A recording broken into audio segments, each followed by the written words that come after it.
ప్రకటన గ్రంథంలోని వాక్యాలను ధ్యానం చేయడానికి మరలా మనల్ని తీసుకుని వచ్చిన దేవునికి మనం స్తుతులు కృతజ్ఞతాస్తుతులు చెల్లించుదుము గాక.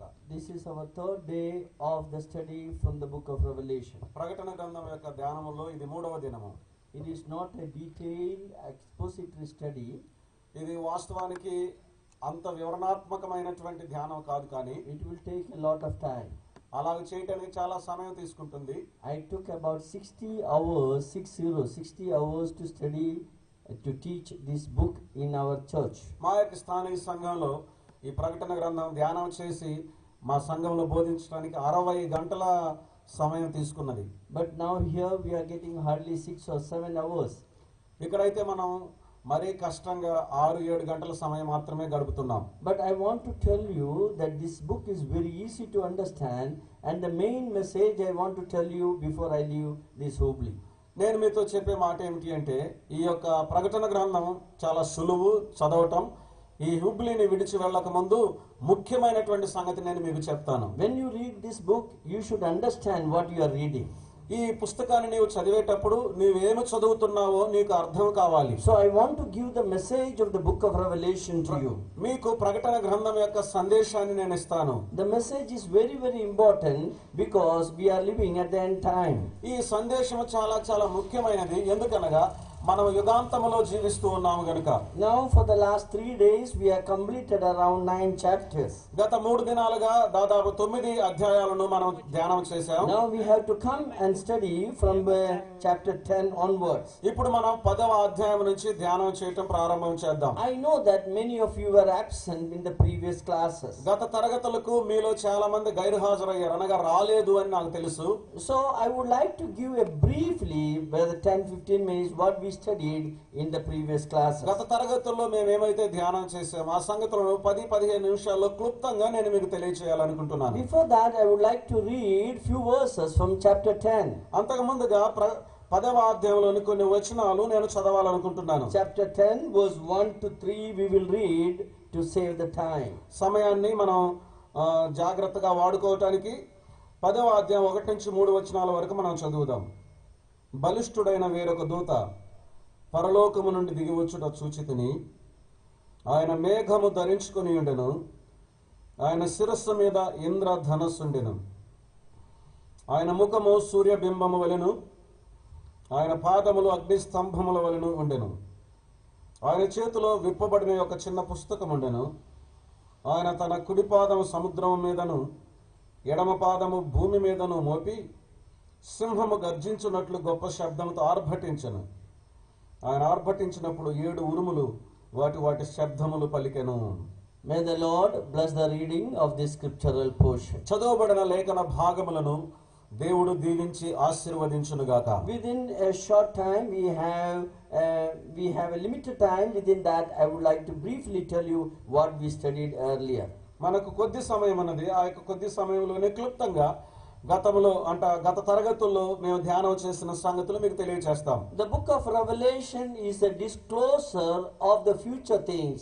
ప్రకటన గ్రంథం భవిష్యత్తులో జరగనయ్యున్నటువంటి సంగతులను బయలుపరిచేది. God want to show what is going to happen in the future. భవిష్యత్తులో ఏదైతే జరగనయ్యున్నదో ఆ సంగతిని దేవుడు చూపించాలనుకుంటున్నాడు. It was revealed to John in the island of Patmos. పద్మాసు ద్వీపంలో ఆ సంగతులు యోహానునకు బయలుపరచబడినాయి. In this picture you can see John is getting the vision of Lord Jesus Christ. ఈ యొక్క చిత్రపటంలో ప్రభువైనటువంటి యేసుక్రీస్తు వారి యొక్క దర్శనాన్ని యోహాను గారు ఇక్కడ పొందటం మనం చూస్తాం. That is what we read in chapter 1. 1వ అధ్యాయంలో ఆ సంగతులు మనం చదువుతాం. Jesus Christ is moving in the midst of the 7 churches. ప్రభువైనటువంటి యేసుక్రీస్తు వారు 7 సంఘముల మధ్య సంచరించుచూ ఉన్నాడు. And his presence should be there in the churches. సంఘములలో ఆయన యొక్క సన్నిధి ఉండాలి. He is always watching what is happening in the churches. సంఘములో ఏమైతే జరుగుతున్నాయో వాటన్నిటిని ఆయన గమనించుచున్నాడు. But very interesting about this particular picture, ఈ ప్రత్యేకమైన చిత్రపటం యొక్క విశేషత ఏమిటి అంటే, you know that Jesus is moving moving in the midst of the churches. యేసుక్రీస్తు ప్రభువారు అక్కడ సంఘముల మధ్యన సంచరిస్తూ ఉన్నాడు. The churches are independent. All the churches, 7 churches are independent. 7 సంఘాలు కూడా వాటికి స్వయం ప్రతిపత్తి కలిగిన సంఘాలు. There is no headquarter for the church. ఆ సంఘమునకు ముఖ్య కార్యాలయం ఏదీ లేదు, అన్నిటికీ కలిసి. A valuable lesson we get it here. ఇక్కడ ఒక అమూల్యమైనటువంటి పాఠం మనం పొందుతాము. There is not a headquarter for the church of God on this earth. భూమి మీద దేవుని యొక్క సంఘమునకు వేరే ఎక్కడ కూడా ముఖ్య కార్యాలయాలు ఉండవు. Every individual church is free and independent and they are directly connected to the Lord. ప్రతి స్థానిక సంఘం కూడా స్వాతంత్రం కలిగి స్వయం ప్రతిపత్తి కలిగి దేవునితో ప్రభువుతో నేరుగా సంబంధం కలిగి A ఉంటుంది. local church is an autonomous church. స్థానిక సంఘం స్వయం ప్రతిపత్తి కలిగిన సంఘం. Sometimes people used to ask me, which is your headquarter of your church? కొంతమంది నన్ను మీ సంఘం యొక్క ముఖ్య కార్యాలయం ఎక్కడుంది అని అడుగుతారు. They said the Roman Catholics, their headquarter is at Vatican. Roman Catholic యొక్క ముఖ్య పట్టణం వాటికన్ నగరము. And the Anglican church, they have in UK the headquarters. Anglican సంఘాల వారికి ఐరోపాలో యూకేలో వారి యొక్క ముఖ్య పట్టణం ఉంది. Lutherans, they have in Germany. Lutheran వారికి జర్మనీలో వారి యొక్క ముఖ్య పట్టణం ఉంది. I used to tell that we don't have any headquarters. నేనేమని చెప్తానంటే మాకు ఏ విధమైన ముఖ్య కార్యాలయం లేదు. In this world we don't have any headquarters. ఈ యొక్క భూమి మీద మాకు ఏ విధమైన ముఖ్య కార్యాలయం Our లేదు. headquarter is in heaven. మా ముఖ్య కార్యాలయం పరలోకములో ఉంది. Jesus Christ is our head. యేసుక్రీస్తు ప్రభువారు మా శిరస్సు. This is the biblical principles very clearly given here. మనకు బైబిల్ గ్రంథంలో ఇవ్వబడిన బైబిల్ యొక్క ప్రాథమిక స్పష్టమైన సూత్రాలు ఇవి. All the 7 churches are independent and Jesus Christ is moving in the midst of it. ఈ 7 సంఘాలు కూడా వాటికి స్వతహాగా స్వయం ప్రతిపత్తి కలిగి ఉన్న సంఘాలుగా ఉన్నాయి. వాటి మధ్యలో యేసుక్రీస్తు ప్రభువారు సంచరిస్తున్నాడు. John saw the glory of Lord Jesus Christ. యోహాను గారు ప్రభువైన యేసుక్రీస్తు వారి యొక్క మహిమను చూచాడు. That is chapter 1. అది 1వ అధ్యాయం. Chapter 2. 2వ అధ్యాయంలో The Lord is giving the description of the 7 churches of Asia Minor. చిన్న ఆసియాలో ఉన్న 7 సంఘములను గురించినటువంటి వివరణ అక్కడ ప్రభువు ఇస్తూ ఉన్నాడు. The first church is Ephesus.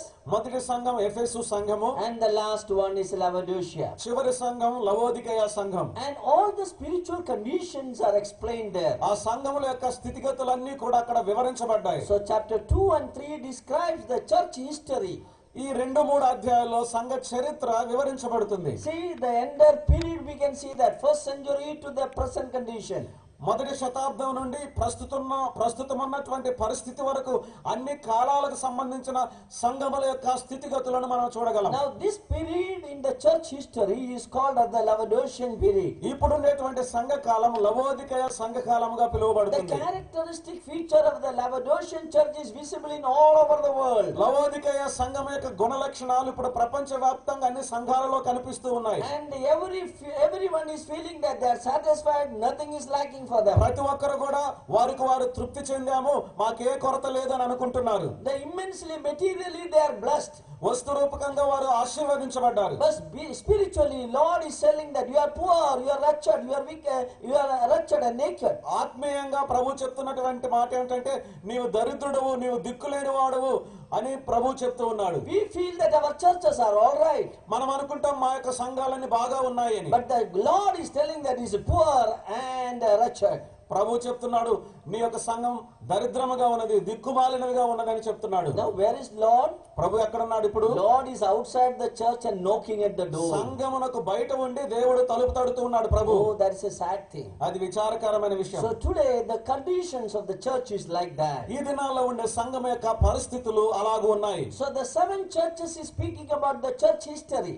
7 సంఘాలు కూడా సంఘ చరిత్రను గురించి మాట్లాడుచున్నాయి. Now we are living at the end time. ఇప్పుడు మనం యుగాంతములో జీవిస్తున్నాం. Laodicean period. లవోదికయ కాలములో The జీవిస్తున్నాం. Lord is going to come. Prabhu రానయ్యున్నాడు. He is going to come like a thief. ఆయన దొంగవలే వస్తాడు. At any time he can come. ఆయన ఏ సమయమందైనా వస్తాడు. And he will take away his church to play his part. ఆయన తన యొద్దకు తన సంఘాన్ని తీసుకుని వెళతాడు. The true believers నిజమైన విశ్వాసులు of any denomination, ఏ సహవాసానికి సంస్థకు చెందిన if వారైనా they truly believed in Lord Jesus Christ, నిజంగా ప్రభువైన యేసుక్రీస్తునందు విశ్వాసం ఉంచిన వారైతే when the Lord comes in the air, ప్రభు ఆకాశ మండలమునకు వచ్చినప్పుడు definitely we will be taken up into heaven. ఖచ్చితంగా మనం పరలోకానికి కొనిపోబడతాము. That is what we see. అది మనం చూస్తూ ఉన్నాం. Next one we see that తరువాత విషయం మనం అక్కడ ఏమి చూస్తామంటే chapter 4. 4వ అధ్యాయం. In the chapter 4, 4వ అధ్యాయంలో we see about the heaven is opened. పరలోకం తెరవబడటం మనం అక్కడ చూస్తాం. And heaven is open and the worship is going on in heaven.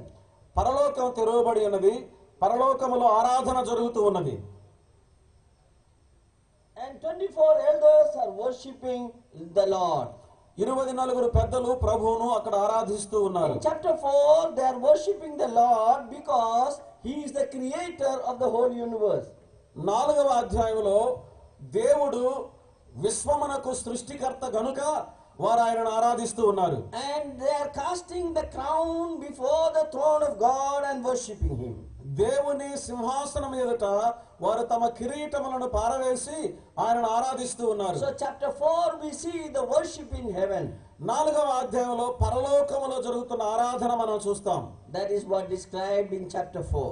4వ అధ్యాయంలో ఆ సంగతి వివరించబడుతుంది. Now comes to chapter 5. 5వ అధ్యాయంలోనికి వస్తే There also we see the worship is going on in heaven. పరలోకములో ఆరాధన జరగటం కూడా 5వ అధ్యాయంలో కూడా మనం చూస్తాం. All the living creatures are worshipping God there in the chapter 5. జీవులన్నీ కూడా 5వ అధ్యాయంలో దేవునిని ఆరాధిస్తూ ఉన్నారు. But there one peculiarity is that అక్కడ ఒక విశేషమైన విషయం ఉంది. they are worshipping the Lord Jesus Christ who is a redeemer. ప్రభు అయినటువంటి యేసుక్రీస్తు వారు విమోచకునిగా ఆయనను వారు అక్కడ ఆరాధిస్తున్నారు. So redeemer is they are worshipping the redeemer there. అక్కడ వారు విమోచకుని ఆరాధిస్తూ ఉన్నారు. And that is what we see in chapter 5. 5వ అధ్యాయంలో ఆ సంగతి మనం చూస్తాం. So chapter 4 we see the heaven everybody is worshipping.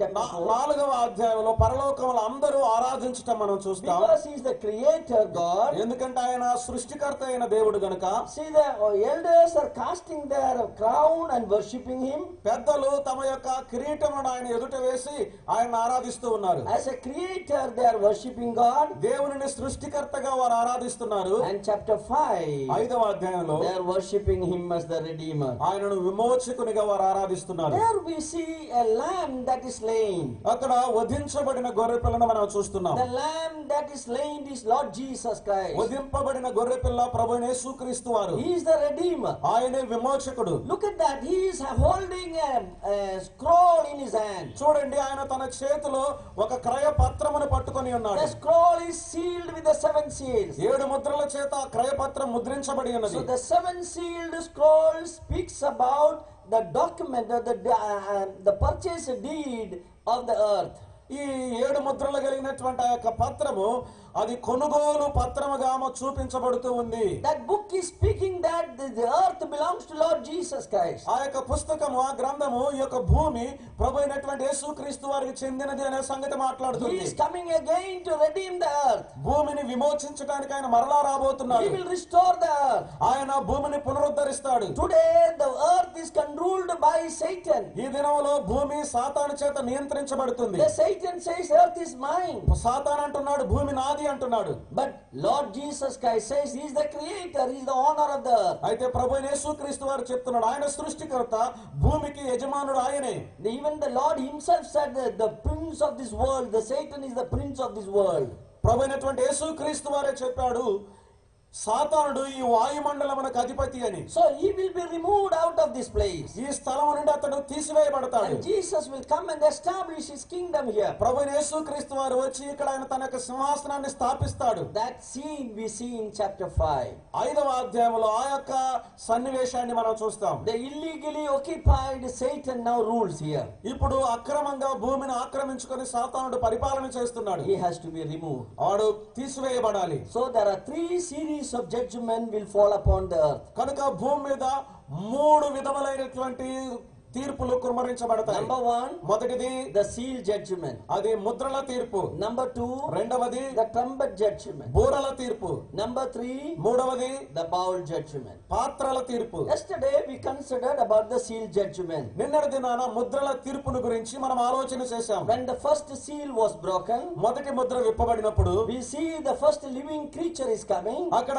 మొదటి జీవి అక్కడ రావటం మనం చూస్తాం. and immediately we see the arrival of the Antichrist. Antichrist. వెంటనే క్రీస్తు విరోధి రావడం మనం చూస్తాం. So the first judgment that is going to come upon the earth కనుక భూమి మీదకి మొదటి తీర్పు రాబోతూ ఉంది. is the arrival of the Antichrist. అది క్రీస్తు విరోధి యొక్క రాకడ. He is the most wicked man ever born in the surface of the earth. భూమి మీద జన్మించిన వారందరిలో మిక్కిలి దుష్టుడైనటువంటి వాడు. He will control the whole world. ప్రపంచాన్ని అంతటినీ కూడా అతడు తన నియంత్రణలోనికి తెచ్చుకుంటాడు. The Antichrist will say that I will bring peace in the world. లోకమునకు నేను శాంతిని తీసుకొని వస్తాను అని క్రీస్తు విరోధి చెప్తాడు. His arrival is the beginning of the tribulation period. ఆయన యొక్క రాకడ శ్రమల కాలానికి ప్రారంభం. That is 7 years it will continue. అది 7 సంవత్సరాలు కొనసాగుతుంది. When the second seal is broken, రెండవ Mudra ఇప్పబడినప్పుడు we see a man coming on a red horse. ఒక మనుషుడు ఎర్రని గుర్రం మీద రావడం మనం చూస్తాం. He has a sword in his hand. తన చేతిలో ఆయన ఖడ్గాన్ని కలిగి ఉన్నాడు. That reminds about the war and the rumors of war.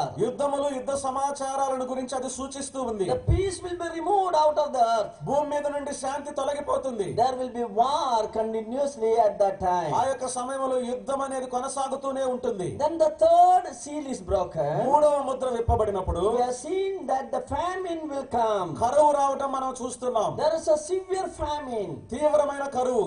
And the gap between rich and poor will increase. ధనవంతులకు పేదలకు మధ్యలో ఉండేటువంటి తేడా ఎక్కువైపోతుంది. The richer people will become richer and richer. ధనవంతులు మరి మిక్కిలి ఎక్కువగా ధనవంతులైపోతారు. And the poorer will become poorer and poorer. పేదవారు ఇంకా పేదవారుగా అయిపోతారు. This is what is happening when the third seal is broken. మూడవ ముద్ర విప్పబడినప్పుడు ఈ విషయం జరుగుతుంది. Yesterday we considered in detail all these things. ఈ సంగతులు నిన్నటి దినాన మనం వివరంగా చూసాము. When the fourth seal is broken, నాలుగవ Mudra విప్పబడినప్పుడు we see a pale horse is coming. ఒక పాండుర వర్ణము కలిగినటువంటి గుర్రం రావడం చూస్తాం. And because of that, death will occur all over the world. దానిని బట్టి ప్రపంచ వ్యాప్తంగా మరణాలు సంభవిస్తాయి.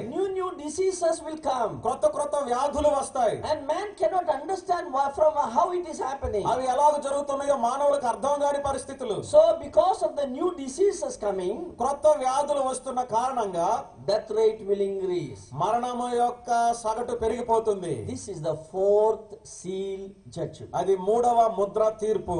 Now we have seen the fifth seal judgment. ఐదవ ముద్ర తీర్పును మనం చూసాం. That we see the martyrs will be there. అక్కడ హతసాక్షులు ఉండటం మనం You చూస్తాం. know, because you are a Christian, they may kill you. నీవు క్రైస్తవుడు కాబట్టి వారు నిన్ను చంపవచ్చు. You look at the Middle East, what is happening? మధ్య ప్రాచ్యములు ఏం జరుగుతుంది ఇప్పుడు చూడండి. They are publicly killing the Christians. బహిరంగంగా క్రైస్తవులను వారు చంపుతున్నారు. They are cutting their throat. They are with the sword. They are killing. వారు వారి యొక్క గొంతుకలను ఖడ్గముతో కోసివేస్తూ చంపుతున్నారు. Showing the video clips to all over the world. ప్రపంచ వ్యాప్తంగా ఆ యొక్క బొమ్మలు ఆ యొక్క చిత్రపటాలను ఆ యొక్క సన్నివేశాలను వారు ఇంటి అంతర్జాలంలో చూపిస్తూ ఉన్నారు. What is happening is only a beginning.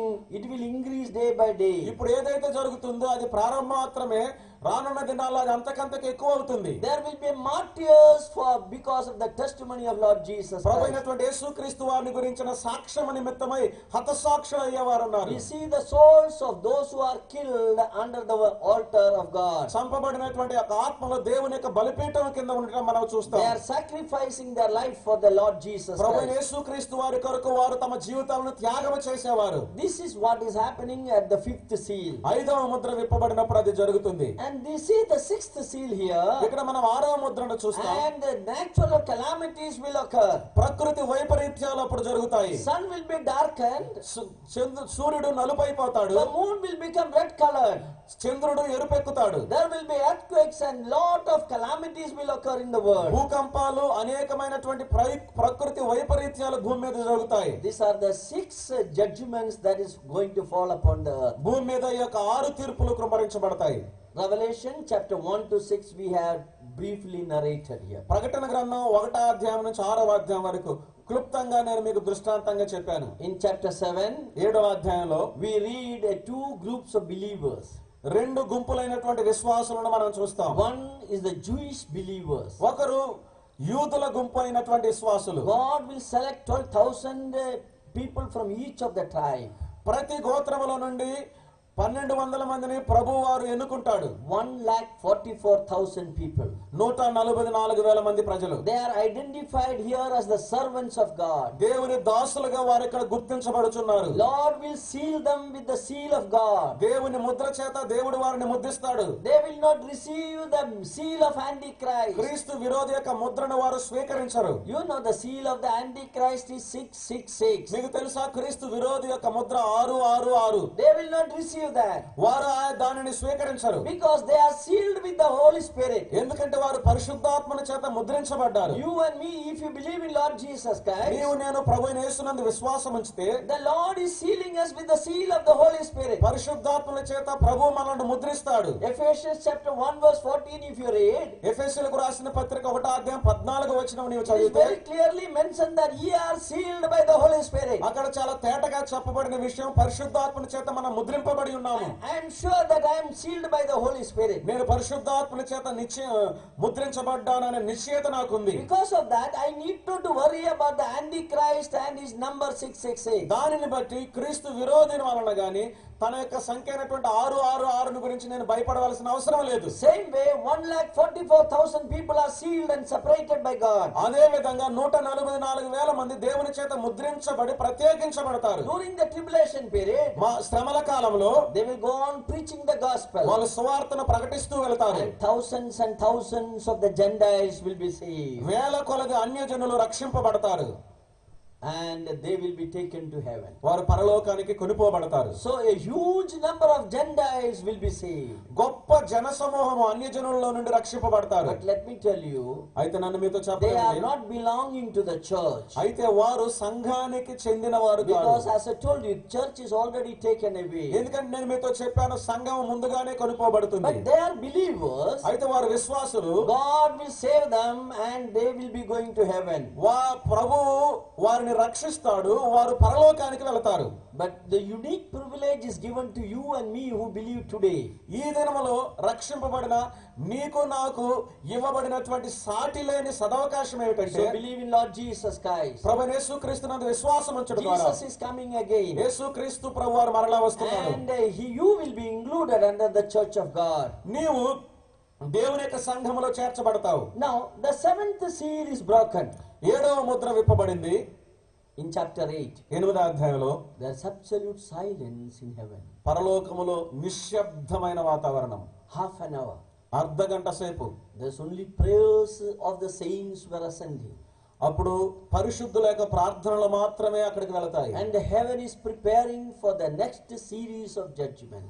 పరలోకము తరువాత తీర్పుల కొరకు సిద్ధపడేటువంటి What సమయం is the అది. next series of judgment? తరువాత తీర్పుల యొక్క పద్ధతి ఏమిటి? ఏ తీర్పులు? Is called as the seven trumpet judgment. 7 బూరల తీర్పుగా We చెప్పబడుతుంది. have seen that seven seal judgment.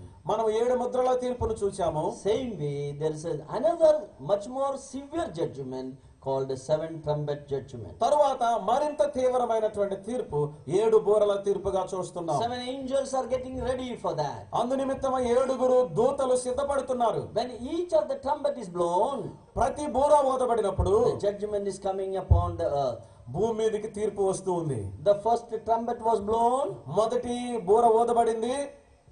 hail and mixed fire and blood is coming upon the earth.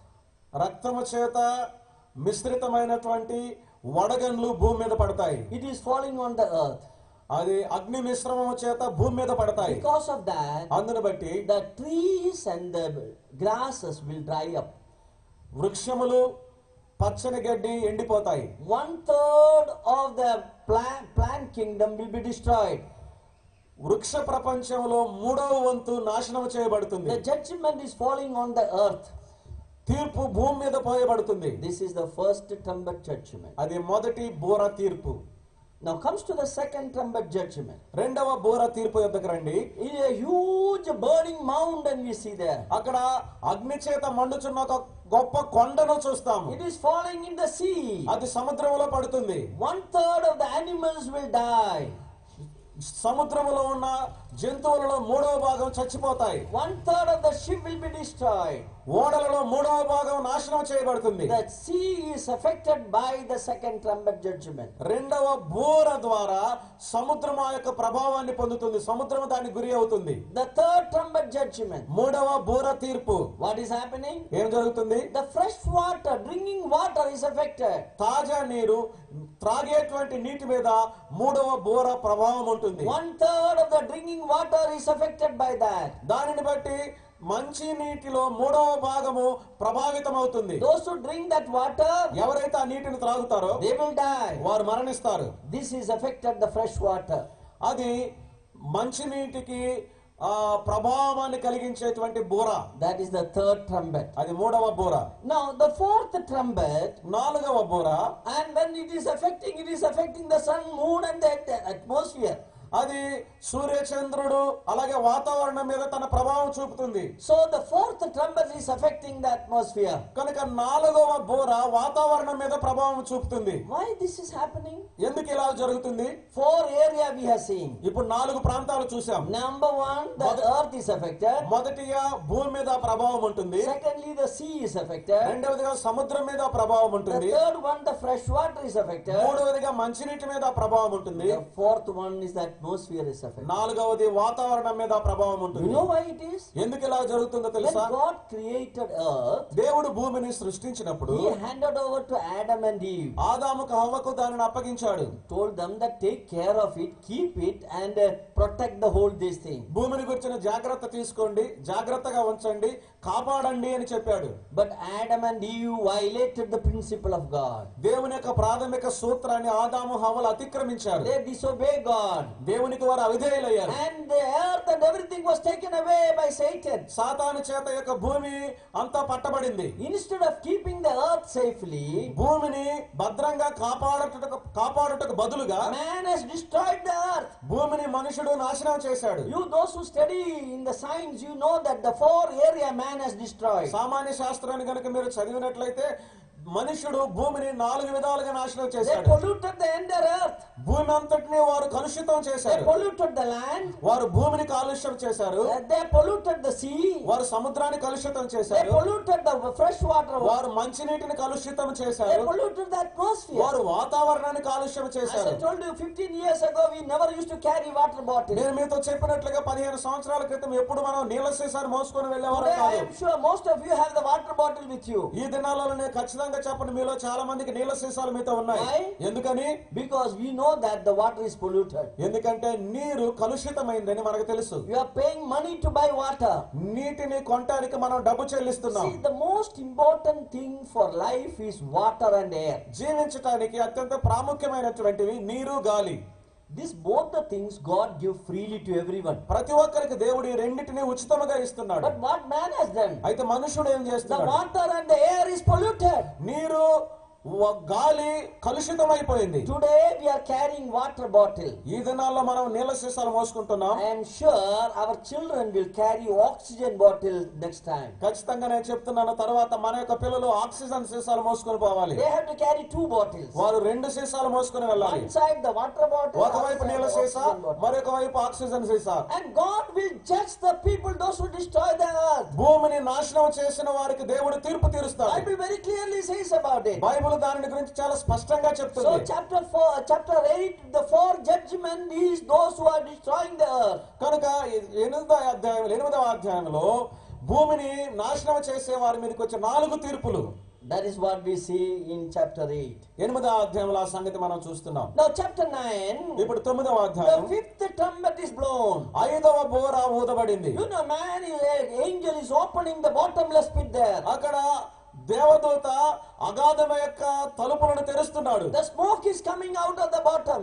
అగాధములో నుండి పొగ బయటికి వస్తుంది. And along with that, a locust-like creature is coming. ఆ పొగలో నుంచి మిడత వంటి జీవులు బయటికి వస్తున్నాయి. But they are really not locust. వాస్తవానికి అవి మిడతలు కావు, They are something else. అవి వేరే జంతువులు. You know, the locust look like this. అయితే మనకు తెలుసు మిడత ఇలా కనపడుతుంది. You might have seen this locust like the grasshoppers we normally call. మనం వీటన్నిటిని వీటన్నిటిని కూడా మిడతలుగా పిలుస్తూ ఉంటాం. అవి మీరు చూస్తూ ఉండవచ్చు. But in chapter 9 of the book of Revelation, అయితే ప్రకటన గ్రంథం 9వ అధ్యాయంలో అయితే John says the locust like a creature is coming. యోహాన్ అంటున్నాడు మిడతల వంటి జీవులు వస్తున్నాయి. And actually description shows that they are not locusts. వాస్తవానికి వాటిని గురించిన వివరణ అవి మిడతలు కాదు అని చెప్తుంది. Look at that. This is the picture of the locust described in book of Revelation. ప్రకటన గ్రంథంలో చెప్పబడిన మిడత అనేటువంటి జంతువుకు ఇలాగుంటూ ఉంది. ఆ చిత్రపటాల్లో They చూడండి. have a crown on the head. వాటి శిరస్సుల మీద కిరీటం ఉంది. Face is looking like a man. ముఖము మనుషుని ముఖం వలె ఉంది. They are moving like a horse. వారు గుర్రం వలె కదులుతున్నారు. And the tail is like a scorpion. వాటి యొక్క తోక తేలు తోక వలె ఉంది. They are not really the locusts. అవి నిజంగా మిడతలు కావు. Then what is that? అవి ఏమిటైతే I had told you that the bottomless pit is a place where the demons are kept. నేను మీతో చెప్పినట్లుగా అగాధము సాతాను యొక్క దయ్యములు లేక దురాత్మలు బంధించబడిన స్థలం. They are the demonic forces coming at the end time. యుగాంతములో దురాత్మల సమూహం బయటకు వస్తారు. These demonic forces will come collectively. ఈ యొక్క దయ్యములన్నీ కూడా సమూహంగా వస్తాయి. 5 months they trouble the people of the world. లోకములో ఉండే ప్రజలను 5 నెలల పాటు బాధకు గురి చేస్తాయి. Those who have the mark of the Antichrist 666. ఎవరైతే క్రీస్తు విరోధి యొక్క ముద్ర 666 అనే సంఖ్యను కలిగి ఉంటారో Only they are affected by these locusts. ఈ యొక్క మిడతల ద్వారా వారు మాత్రమే బాధపరచబడతారు. Those who have the seal of God, దేవుని యొక్క ముద్ర ఎవరికైతే ఉంటుందో they cannot touch them. వారిని ఈ మిడతలు తాకటానికి లేదు. The people of Satan will be affected by these locusts. సాతాను ప్రజలు ఈ యొక్క మిడతలకు గురి అవుతారు. That is what we read in chapter 9. 9వ అధ్యాయంలో ఆ సంగతి మనం చదువుతాం. Now we have completed up to chapter 9. ఇప్పుడు మనం 9వ అధ్యాయం వరకు పూర్తి చేశాము. And we have seen that at the end of the chapter 9 we see the Armageddon, the final world war. 9వ అధ్యాయం యొక్క ముగింపులో హర్మగెద్దోన్ అనే చివరి ప్రపంచ యుద్ధాన్ని మనం చూస్తాం. A huge army of 20 crore armies coming from the east. 20 కోట్ల సైన్య సమూహము తూర్పు వైపు నుండి వస్తుంది. That is from China and India, armies coming to fight to go to Jerusalem. దాని యొక్క అర్థం ఏంటంటే భారతదేశం నుండి చైనా దేశం నుండి సైన్యము ఇశ్రాయేలుల మధ్య యుద్ధం చేయడానికి బయలుదేరుతాయి. China and India will send their army to fight in Jerusalem. యెరూషలేములో యుద్ధం చేయడానికి భారత చైనా దేశాలు తన సైన్యాలను పంపిస్తాయి. We read that they were crossing the Euphrates river and going through the Iraq. మనం చూస్తూ ఉన్నాం వారు యూఫ్రటీస్ నదిని దాటి ఇరాక్ దేశంలో గుండా వెళ్తారు. This much we have studied in our 2 days classes. ఈ 2 దినాలలో ఇంతవరకు మనం ధ్యానం Now చేశాం. comes to the chapter 10. ఇప్పుడు 10వ అధ్యాయంలోనికి రండి. Now there is an interval there. అక్కడ ఒక విరామం ఉంది. And the Lord is comforting his people. ప్రభువు తన యొక్క ప్రజలను ఓదారుస్తున్నాడు, ఆదరిస్తున్నాడు. Now in chapter 10, ఇప్పుడు 10వ అధ్యాయంలో we see a mighty angel is coming from heaven. బలిష్ఠుడైనటువంటి ఒక దేవదూత పరలోకము నుండి దిగి రావడం మనం చూస్తున్నాం. He is holding in one hand a small book. ఆ ఒక చేతిలో చిన్న పుస్తకాన్ని పట్టుకొని ఉన్నాడు. And his voice is like the voice of a lion. ఆయన యొక్క స్వరము సింహము యొక్క స్వరం వలె ఉంది, సింహ గర్జనలాగా ఉంది. Look at that. His cloth is a cloud. తన యొక్క వస్త్రములు మేఘము వలె ఉన్నట్లు మనం చదువుతాం. Clothed with the cloud. ఆయన మేఘమును ధరించుకొని ఉన్నాడు. A rainbow is there around his head. ఆయన శిరస్సు మీద ఇంద్రధనుస్సు ఉన్నది. And his feet are like the pillars of fire. ఆయన పాదములు అగ్ని స్తంభము వలె ఉన్నాయి. You read chapter 10 verse 1 I am reading now. నేను 10వ అధ్యాయం 1వ వచనం చదువుతున్నాను చూడండి. And we see that his one feet he has kept on the sea, right foot on the sea. ఆయన తన కుడి పాదమును సముద్రం మీద పెట్టాడు. And his left foot is on the earth. ఎడమ పాదం భూమి మీద మోపాడు. What is this? ఏమిటిది? He is telling to the God's people. ఆయన దేవుని యొక్క ప్రజలకు చెప్తున్నాడు. Jesus is coming again to establish his kingdom on the earth. భూమి మీద తన యొక్క రాజ్యమును స్థాపించడానికి ప్రభువైన యేసుక్రీస్తు వారు మరలా వస్తున్నాడు. His foot is on the sea. ఆయన ఒక పాదం సముద్రం మీద ఉన్నది. His foot is on the earth. మరి ఒక పాదం భూమి మీద ఉన్నది. Lord told Joshua, యెహోషువకు దేవుడు చెప్పాడు, wherever your soul is touching, that land will be given to you. నీ పాదం ఎక్కడైతే మోపుతావో ఆ భూమి నీకు ఇవ్వబడుతుందని చెప్పాడు. That means this shows that Lord Jesus Christ is coming to claim the earth. దాని యొక్క అర్థం ఏంటంటే ప్రభు అయినటువంటి యేసుక్రీస్తు వారు భూమిని స్వాధీనం చేసుకోవడానికి మరలా వస్తున్నాడు. Now, as I told you, he is clothed with the cloud. నేను మీతో చెప్పినట్లుగా అతడు మేఘమును ధరించుకొని ఉన్నాడు. There is a rainbow there around his head, తన శిరస్సు మీద ఇంద్రధనుస్సు ఉన్నది. and his legs are like the pillar of fire. ఆయన యొక్క పాదములు అగ్నిస్తంభం వలె ఉన్నాయి. Those who know the Bible, బైబిలుకి ఎవరైతే తెలుసో you know that all these things are appearing in the Old Testament. ఇవన్నీ కూడా పాత నిబంధన గ్రంథంలో మనకు కనపడతాయి. Do you remember rainbow? ఇంద్రధనుస్సు మీకు జ్ఞాపకం ఉందా? During the time of Noah, God given the rainbow. నోవహు కాలములో దేవుడు ఇంద్రధనుస్సునిచ్చాడు. What God said? దేవుడు ఏం చెప్పాడు? When you see this rainbow, ఈ ఇంద్రధనుస్సు నీవు చూచినప్పుడు you realize that there is no more judgment upon the world with the water. నీటి చేత ఇంకెంత మాత్రం భూమి మీదకి తీర్పు రాదు అని నీకు అర్థమవుతుందని ప్రభువు When చెప్పాడు. we see the rainbow, it is comforting us. ఆ ఇంద్రధనుస్సును మనం చూసినప్పుడు అది మనం ఆదరిస్తుంది. So again we see the clouds in during the journey of people of Israel. ఇశ్రాయేలీయుల యొక్క ప్రయాణములో మేఘములను మరలా మనం చూస్తాం. When the people of Israel were moving in the wilderness, అరణ్యములో ఇశ్రాయేలు ప్రజలు ప్రయాణం చేస్తూ ఉండగా the cloud of God was upon them as a shelter.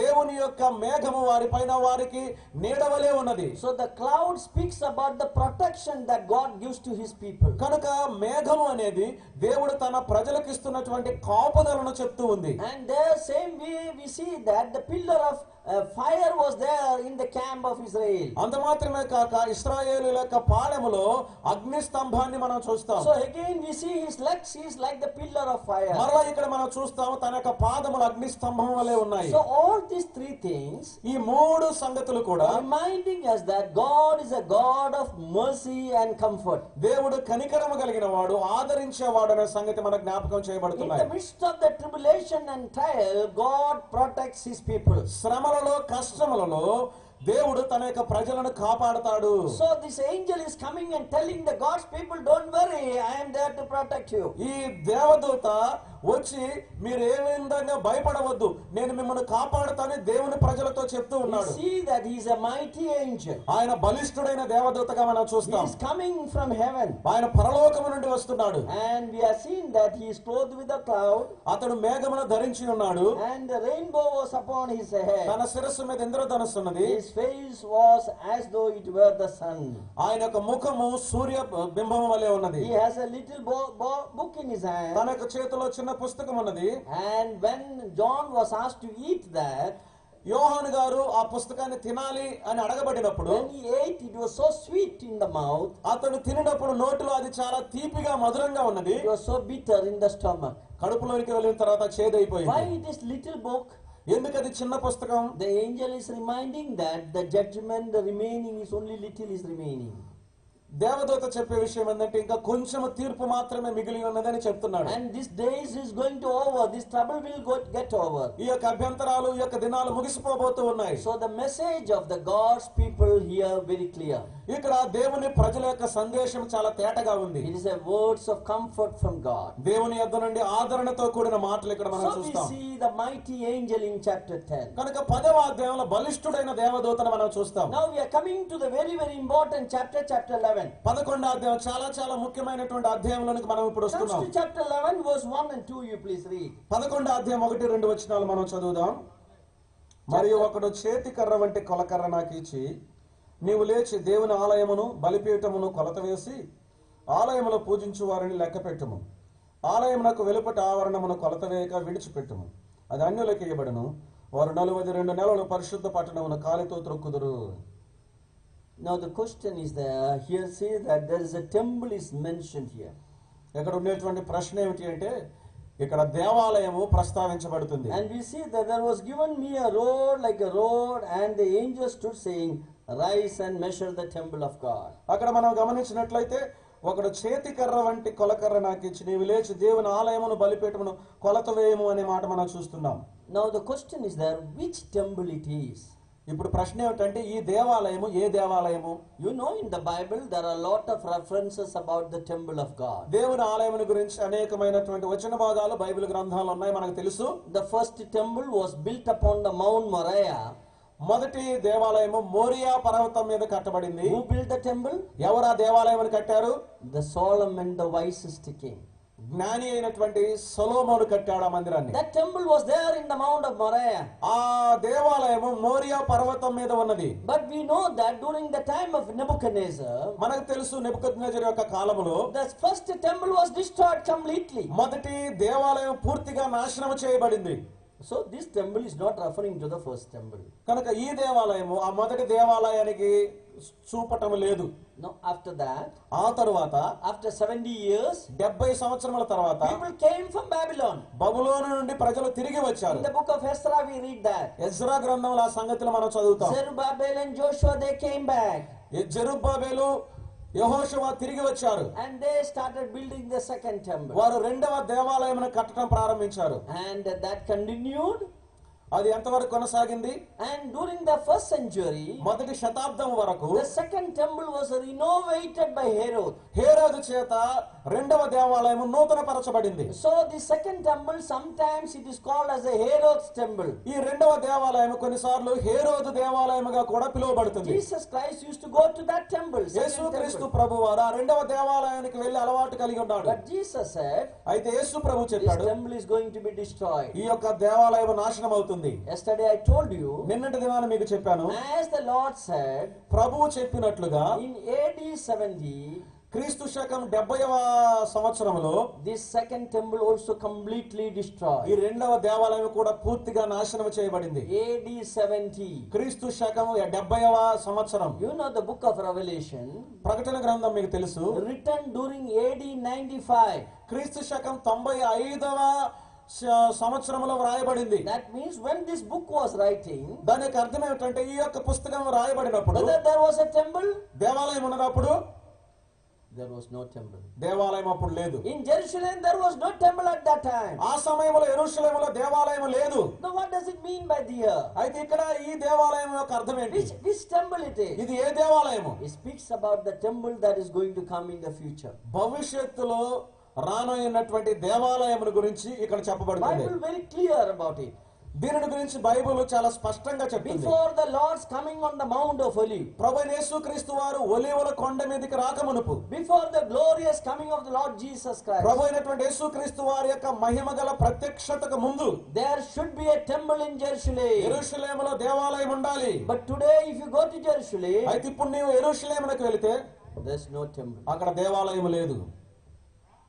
On the Mount Moriah Morya పర్వతం మీద is on the temple mount. అది దేవాలయ పర్వతముగా చెప్పబడుతుంది. Today what is there is that అక్కడ ఈ దినం ఏమున్నదంటే there's a Muslim mosque is there. అక్కడ ముస్లింల మసీదు ఉన్నది. And that mosque is called as the Dome of the Rock. ఆ ముస్లింల యొక్క మసీదును డోమ్ ఆఫ్ ద రాక్ అని పిలుస్తున్నారు. You can see the picture here. అక్కడ ఆ చిత్రపటాన్ని మీరు చూడొచ్చు. This was the place where, this was the mountain on which the temple of God was there once upon a ఈ time. పర్వతం మీద ఒకానొక సమయంలో దేవాలయం ఉన్నది.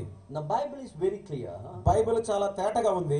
Before the coming of the Lord on the Mount of Olives, ప్రభువైనటువంటి యేసుక్రీస్తు వారు ఒలీవల కొండ మీదకి రాకమునుపు there should be a temple in Jerusalem. యెరూషలేములో దేవాలయం ఉండాలి. Now the question is it possible? ప్రశ్న ఏమిటంటే ఇది సాధ్యమేనా? Looks like that it is impossible thing. చూస్తూ ఉంటే ఇది అసాధ్యముగా అనిపిస్తుంది. But we see that today if you go to Jerusalem, ఇప్పుడు గనుక ఈ దినాల్లో మనం యెరూషలేమునకు వెళితే you go there, you can see that there are all the preparation for the third temple is getting ready. అయితే మూడవ దేవాలయం కొరకు కట్టబడుట కొరకు అవసరమైనవన్నీ కూడా సిద్ధపరచబడుతున్నాయి. Jewish people are getting ready for the third temple. మూడవ దేవాలయమును కట్టడానికి యూదులు సిద్ధపడుతున్నారు. How it is possible to build it? అది ఎలాగో సాధ్యం కట్టడానికి? The problem, there is a mosque is there. సమస్య ఏంటంటే అక్కడ మసీదు ఉంది. That is very very holy place for the Muslim people. ముస్లింలకు అది చాలా చాలా పవిత్రమైన స్థలం. After Mecca and Medina, మక్కా మదీనా తర్వాత, and that mosque in Jerusalem is the third holiest place for Muslims. ముస్లింలకు యెరూషలేములో ఉండేటువంటి మసీదు మూడవ పవిత్రమైన పుణ్యస్థలం. If something happens to that, దానికి ఏదైనా జరిగినట్లయితే really is a great trouble to the whole world. ప్రపంచమంతటికి అది ఒక గొప్ప సమస్య కాబోతుంది. So when we look from a human point of view, మానవ దృక్పథంలో నుండి మనం చూస్తే it is very difficult to see that temple is going to be constructed. దేవాలయం కట్టబడటం అనేది చాలా కష్టంగా అనిపిస్తుంది. Now why Muslims say that is very important? ఎందుకు అది ముస్లింలు చాలా ముఖ్యమని చెప్తున్నారు ఆ మసీదును? According to their faith, వారి యొక్క విశ్వాసాన్ని బట్టి they say that Muhammad Nabi in one of his night, when in one night he traveled all the way from Mecca to the Jerusalem. ఒకానొక రాత్రి మహమ్మద్ నబి మక్కా నుండి ప్రయాణం చేసి వచ్చి యెరూషలేమునకు వచ్చాడు. They say it's a vision, he came there. వారు దర్శనములు ఆయన అక్కడికి వచ్చారని చెప్తారు. And when he came on a white horse, ఆయన తెల్లని గుర్రం మీద వచ్చాడు. and he remained on the mount, the temple mount. ఆయన ఈ దేవాలయ పర్వతం మీద నిలబడ్డాడు. And from there, along with the horse, they ascended into heaven. అక్కడ నుండి ఆయన గుర్రంతో కూడా పరలోకానికి ఆరోహణుడయ్యాడు. While he was going up in heaven, ఆయన పరలోకానికి వెళుతూ ఉండే సమయంలో the hoof of the horse given a mark on the rock there. గుర్రము యొక్క కాలి గిట్ట గుర్తు ఆ యొక్క కొండ మీద పడింది. See, inside the mosque you can see a rock, you can see there. ఆ మసీదు లోపల ఒక రాతిని మీరు చూస్తారు. In this rock there's a mark is there. Muslims believe that that mark is the mark of the hoof of the horse of Muhammad Nabi. ఆ రాతి మీద ఒక గుర్తుంది. ఆ గుర్తు ఏమని ముస్లింలు నమ్ముతారంటే, మహమ్మద్ నబీ ఏ గుర్రం మీద అయితే పరలోకానికి వెళ్ళాడో ఆ గుర్రము యొక్క కాలి గిట్ట గుర్తు అది అని నమ్ముతారు. That is why for them it is a holy place. అందుకనే అది వారికి పవిత్రమైన స్థలం. And they will pay any price to protect that. దానిని కాపాడుకోవటానికి వారు దేనినైనా చెల్లిస్తారు. So is it possible to have a third temple? అక్కడ మూడవ దేవాలయం కట్టడం అనేది సాధ్యమేనా? It's a big question. అది పెద్ద ప్రశ్న. Now another version is that Jewish people what they believe. మరి యొక్క విషయంలో యూదులు నమ్మేటువంటి మరి యొక్క సంగతి ఉంది. I am not going to tell all this to blame any religious people. ఏ మత సంబంధమైన వారిని విమర్శించడానికి నేను ఈ సంగతులను చెప్పడం It is లేదు. a story among the people, they believe that. ఆ ప్రజలు నమ్మేటువంటి వారి మధ్య ఉన్నటువంటి ఇది నిజమైనటువంటి సత్యం. So Jewish people believe that యూదులు ఇలాగ నమ్ముతారు. the mark on the rock is not really the mark of the horse, hoof horse. ఆ రాతి మీద ఉన్నటువంటి గుర్తు వాస్తవానికి అది గుర్రము యొక్క కాలి గిట్ట గుర్తు కాదు. Actually during the time of Solomon, వాస్తవానికి సొలొమోను యొక్క కాలంలో when they used to sacrifice the animals, వారు జంతువులను బలిగా అర్పించేటప్పుడు you made a drainage pipe to drain away the excess of blood. ఆ ఎక్కువైనటువంటి రక్తం వెళ్ళిపోవటానికి వారు ఒక కాలువను నిర్మించారు. So the mark which is on the rock is actually a drainage pipe made during the time of Solomon. వాస్తవానికి రాతి మీద ఉన్నటువంటి గుర్తు సొలొమోను కాలంలో తయారు చేసినటువంటి రక్తం వెళ్ళిపోవటానికి తయారు చేసినటువంటి కాలువ రంధ్రం అది. This is the Jewish belief. అది యూదుల యొక్క నమ్మకం. Now let us examine that. ఆ సంగతిని మనం పరిశీలన చేద్దాం. Now if we consider the Jewish belief is right, యూదుల యొక్క విశ్వాసము సత్యము అని మనం నమ్మితే, then we can conclude one thing. అయితే మనం ఒక విషయాన్ని చెప్పవచ్చు. The location of this mosque is not in the holy place or holiest place. ఈ యొక్క మసీదు ఉన్నటువంటి స్థలం ఏదైతే ఉందో అది పరిశుద్ధ స్థలంలో కానీ అతి పరిశుద్ధ స్థలంలో కానీ లేదు. This is in the court area. అది బయట ఆవరణంలో ఉన్నది. Because the altar of God is always there in the court area. వాస్తవానికి దేవుని యొక్క బలిపీఠం ఎప్పుడు కూడా ఆవరణంలో ఉన్నది, బయట ఆవరణంలో. So we can very definitely and safely say that mosque is not located in the holy place or in the holiest of కనుక holies. చాలా ఖచ్చితంగా నిశ్చయంగా మనం ఏం చెప్పవచ్చు అంటే ఈ యొక్క మసీద్ అనేది పరిశుద్ధ స్థలంలో కానీ అతి పరిశుద్ధ స్థలంలో కానీ లేదు. In that case, ఆ రకంగా it is చూస్తే very easy to build the temple nearby. దానికి సమీపంగా దేవాలయం కట్టడం చాలా సులువు. When we study the Bible and the coming events, Bible గ్రంథాన్ని రానున్న సంఘటనలను మనం జాగ్రత్తగా చదివితే, when we examine that, there's a possibility that mosque will be there as the side by side the temple of God will be there. అలాగ మనం చదివితే మసీదు అక్కడ ఉంటుంది, దాని ప్రక్కనే దేవాలయం కూడా ఉంటుంది అనే సంగతి అర్థమవుతుంది. Now comes to Revelation 11 verse 2. ఇప్పుడు ప్రకటన గ్రంథం 11వ అధ్యాయం 2వ వచనంలోనికి రండి. ఆలయమునకు వెలుపటి ఆవరణమును కొలత వేయక విడిచిపెట్టుము, అది అన్యులకు ఇవ్వబడును.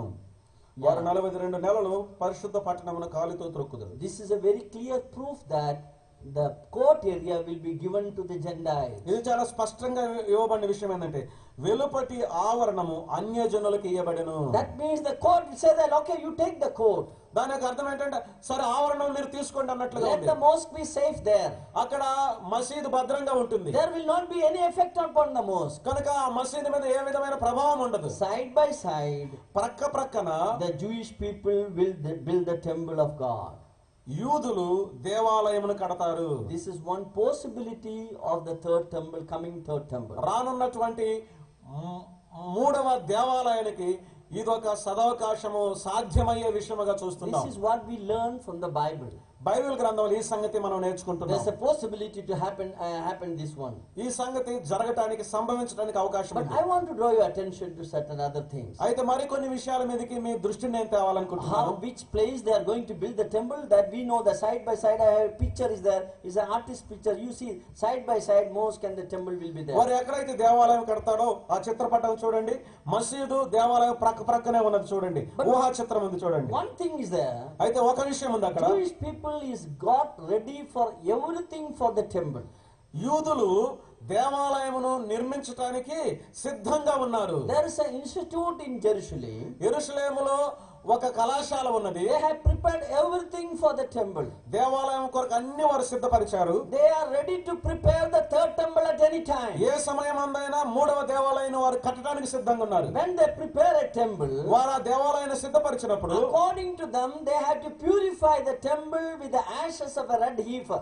వారు ఆ యొక్క దేవాలయాన్ని ఎర్రని పెయ్య బూడిద చేత పవిత్రపరచాలి. Now after 2000 years, ఇప్పుడు 2000 సంవత్సరముల తర్వాత for the first time they saw a red heifer was born in Jerusalem. ఈ కాలంలో యెరూషలేములో ఒక ఎర్రని పెయ్య జన్మించడం వారు చూశారు. According to the Jewish people, యూదులను బట్టి the birth of the red heifer is saying that God is telling them to build the third temple. ఎర్రని పెయ్య జన్మించడం వారు చూసినప్పుడు దేవుడు వారిని మూడవ దేవాలయం కట్టండి అని దేవుడు చెప్తున్నట్లుగా వారు నమ్ముతారు. Jewish people are getting ready for the third temple. మూడవ దేవాలయం నిర్మించడానికి యూదులు సిద్ధంగా ఉన్నారు. You see the golden lampstand is prepared. If you go to Jerusalem, you can see that. బంగారు దీపస్తంభము తయారు చేయబడింది. మీరు యెరూషలేముకి వెళ్తే చూడొచ్చు. The crown which is used by the high priest already prepared. ఈ ప్రధాన యాజకుడు ధరించేటువంటి కిరీటం కూడా సిద్ధపరచబడింది. Golden crown, it is prepared and kept it in Jerusalem. బంగారు కిరీటం తయారు చేయబడి యెరూషలేములో ఉంచబడింది. So this shows that the Jewish people are getting ready for the temple.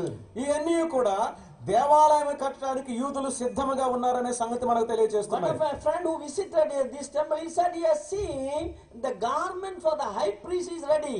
నా స్నేహితుడు ఎవరైతే యెరూషలేమును దర్శించాడో ఆయన నాతో చెప్పాడు, ప్రధాన యాజకుని యొక్క వస్త్రము కూడా సిద్ధపరచబడింది. This is the picture of that garment for the high priest. ప్రధాన యాజకుని యొక్క వస్త్రం యొక్క చిత్రపటం అది. You know what is the cost of this garment? ఈ యొక్క వస్త్రం యొక్క ఖరీదంతా మీకు తెలుసా? I calculated, I found that the cost is 9 crore rupees. నేను లెక్కలు వేసి కనుగొన్న విషయం ఏంటంటే ఈ వస్త్రం యొక్క ప్రధాన యాజకుని యొక్క వస్త్రం యొక్క విలువ 9 కోట్లు. We cannot imagine a dress of 9 crore rupees. 9 కోట్ల విలువ కలిగిన వస్త్రం మనం అసలు ఊహించలేము. I have prepared and kept there. అయితే సిద్ధపరచబడి సిద్ధంగా ఉంది. Let me tell you, మీతో చెప్పనివ్వండి, everything for the third temple is ready. మూడవ దేవాలయం కొరకు సమస్తం సిద్ధంగా ఉంది. This is very definite and confirming that the coming of the Lord is very, very near. ఇది చాలా ఖచ్చితంగా నిర్ధారణ చేసే విషయం ఏంటంటే ప్రభు యొక్క రాకడ ఎంతో ఎంతో సమీపముగా ఉన్నది. This Bible which I carry is a truth of the God. నేను మోసేటువంటి యొక్క బైబిల్ గ్రంథం దేవుని యొక్క సత్యం.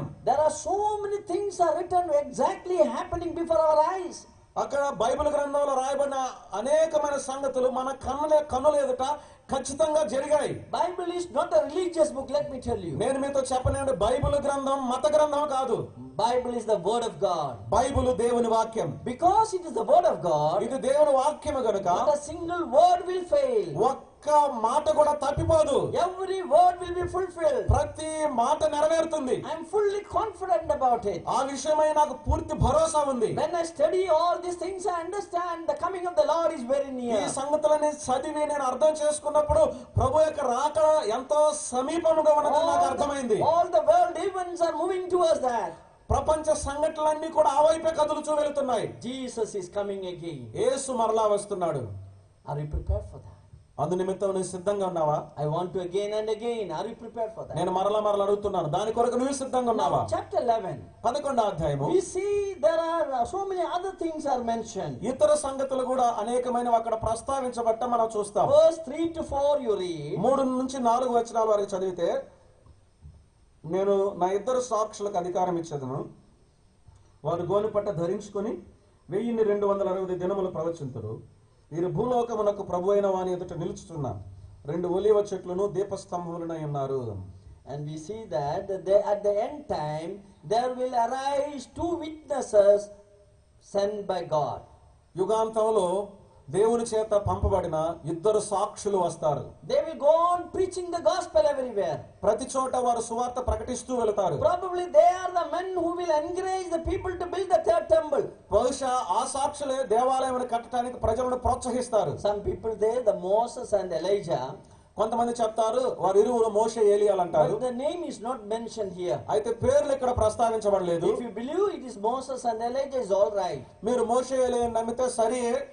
But let me tell you, I don't know who are they. అయితే నన్ను మీతో చెప్పనివ్వండి వారు ఎవరో నాకు తెలియదు. But one thing I can tell definitely. అయితే ఖచ్చితంగా ఒక విషయం నేను They చెప్పగలను. will perform miracles. వారు అద్భుతాలు చేస్తారు. And the miracles which they are performing, వారు ఏ అద్భుతాలు అయితే చేస్తారో is the same miracles performed by Moses and Elijah. మోషే ఏలియాల ద్వారా చేయబడినటువంటి అవే అద్భుతాలు వారు కూడా So చేస్తారు. I can definitely say, కనుక నేను ఖచ్చితంగా చెప్పగలను they will come with the same power and the spirit of Moses and Elijah. వారు మోషే ఏలియాల యొక్క బలము ఆత్మయు కలిగిన వారుగా వస్తారు. And they will encourage the Jewish people to build the temple of God. దేవాలయం కట్టడానికి యూదులను వారు ప్రోత్సహిస్తారు. And the temple of God will be built there. అక్కడ దేవాలయం కట్టబడుతుంది. 1260 days they will prophesy. 1260 దినాలు వారు ప్రవచిస్తారు. They will be against Antichrist. వారు క్రీస్తు విరోధికి వ్యతిరేకంగా ఉంటారు. And all the world will be against these 2 people. ఈ ఇద్దరికి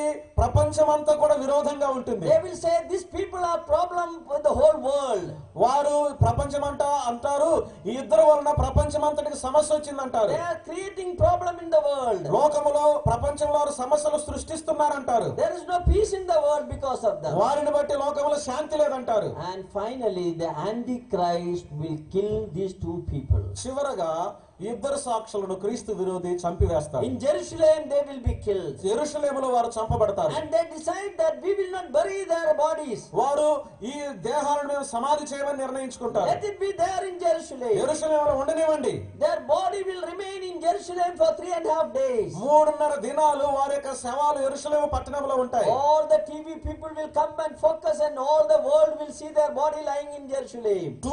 టీవీ విలేకరులు వచ్చి వారు ప్రపంచమంతటికి టీవీలో ఆ శవాలను చూపిస్తారు. అందరూ చూస్తారు. But 3.5 days. 3.5 దినముల తర్వాత And there will occur a great miracle. అక్కడ ఒక గొప్ప అద్భుతం జరుగుతుంది. The spirit will come in their body. వారి శరీరంలోనికి ఆత్మ వస్తాడు. And they will be ascending into heaven. వారు పరలోకానికి కొనిపోబడతారు, ఆరోహణం అవుతారు. Bible says బైబిల్ చెప్తుంది the whole world will see that. దానిని ప్రపంచమంతా చూస్తారు. We know it is possible today. అది ఈ దినాల్లో సాధ్యమని మనకు తెలుసు. When the Bible was writing, there was no TV, there was nothing like that. Bible గ్రంథం రాయబడినప్పుడు టీవీ లేదు, అటువంటిది ఏదీ కూడా లేదు. So we know that through the internet or through the TV, the whole world will see what is happening in Jerusalem. మనకు తెలుసు యెరూషలేములో ఏదైతే జరుగుతుందో ఆ సంగతులన్నీ కూడా టీవీ ద్వారా, అంతర్జాలం ద్వారా ప్రపంచమంతా చూస్తారు. So the 2 witnesses like Moses and Elijah, they will be ascending into heaven. ఇద్దరు సాక్షులు మోషే ఏలియాల వలె పరలోకానికి ఆరోహణలు అవుతారు. This is what we see in this chapter 11. 11వ అధ్యాయంలో ఆ సంగతి మనం చూస్తాం. Now chapter 11 verse 15 we will read. ఇప్పుడు 11వ అధ్యాయం 15వ వచనాన్ని చదువుదాం. 15. 10వ వచనం. 7వ దూత బూర ఊదినప్పుడు పరలోకములో గొప్ప శబ్దములు పుట్టెను. ఆ శబ్దములు ఈ లోక రాజ్యము మన ప్రభువు రాజ్యమును ఆయన క్రీస్తు రాజ్యము నాయను ఆయన యుగయుగముల వరకు ఏలునెను. Yeah. 7th trumpet will be blown. 7వ బూర ఊదబడుతుంది. When that 7th trumpet is blown, 7వ బూర ఊదినప్పుడు kingdom of this world will be given, become the kingdom of God. ఈ లోక రాజ్యము మన యొక్క ప్రభు రాజ్యముగా ఇవ్వబడుతుంది. Jesus Christ will rule upon this earth. ఈ భూమి మీద యేసుక్రీస్తు వారు పరిపాలన చేస్తాడు. He will rule forever and ever. ఆయన యుగయుగములు పరిపాలన At చేస్తాడు. the end of the 7th trumpet judgment, 7వ బూర తీర్పు యొక్క ముగింపులో Jesus will come on the Mount of Olives. యేసుక్రీస్తు ప్రభువారు ఒలీవల కొండ మీదకి And వస్తాడు. his feet will touch on the Mount of Olives. ఆయన యొక్క పాదములు ఒలీవల కొండను తాకుతాయి. And the Olive Mount will be divided into 2. ఒలీవల కొండ రెండుగా విభాగించబడుతుంది, రెండుగా వేయిపోతుంది. Those who are dead in the Old Testament time, పాత నిబంధన గ్రంథ కాలంలో మరణించిన వారు all the Old Testament saints will be resurrected again. పాత నిబంధన గ్రంథ పరిశుద్ధులందరూ మరలా లేస్తారు. God will give rewards to the Old Testament saints. పాత నిబంధన గ్రంథ భక్తులకు దేవుడు బహుమానాలు ఇస్తాడు. We should understand we are with the Lord. మనకు అర్థం కావాల్సిన విషయం ఏంటంటే అప్పుడు మనం ప్రభుతో కూడా ఉంటాం. When the Lord is coming, we are coming with him. ప్రభు వచ్చినప్పుడు ఆయనతో మనం కూడా వస్తాం. And at that time the entire earth will be purified ఆ సమయంలో భూలోకమంతా కూడా పరిశుద్ధపరచబడుతుంది and renovated, నూతన పరచబడుతుంది. and the Lord will establish his kingdom for 1,000 years. 1000 సంవత్సరాలు ప్రభు తన యొక్క రాజ్యాన్ని In స్థాపిస్తాడు. the following verses we see that how God is going to give rewards to the Old Testament saints. తర్వాత వచనాలలో పాత నిబంధన గ్రంథంలో ఉండే భక్తులకు దేవుడు బహుమానాలు ఎలా ఇస్తాడో ఆ సంగతులు మనం చూస్తాం. This we see in chapter 11 verse 15 onwards. ఈ సంగతులు 11వ అధ్యాయం 15వ వచనం నుండి మనం చూస్తాం. We will go a little more detail later on as we study that. మనం ఆ వాక్యాలు ధ్యానం చేస్తూ ఉంటే మరి కొంత వివరణలోనికి తర్వాత వెళ్దాం. Now chapter 12 and 13 we will complete, and then we will go into the last judgment. 12, 13 వచనాలు మనం పూర్తి చేసిన తర్వాత చివరి తీర్పు దగ్గరికి వెళ్దాం. Today I will be completing after 12.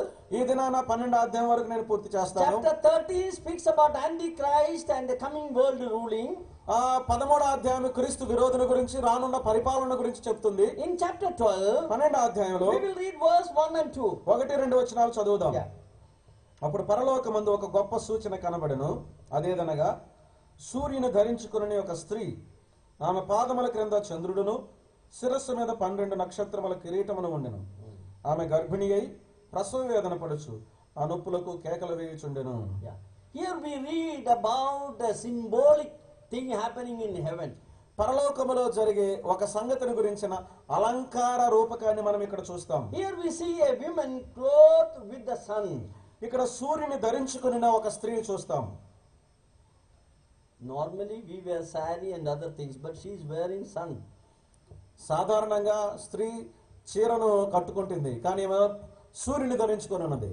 Is it possible? ఇది సాధ్యమేనా? It is impossible. అది అసాధ్యం. That means what is referred is not real, it is symbolic.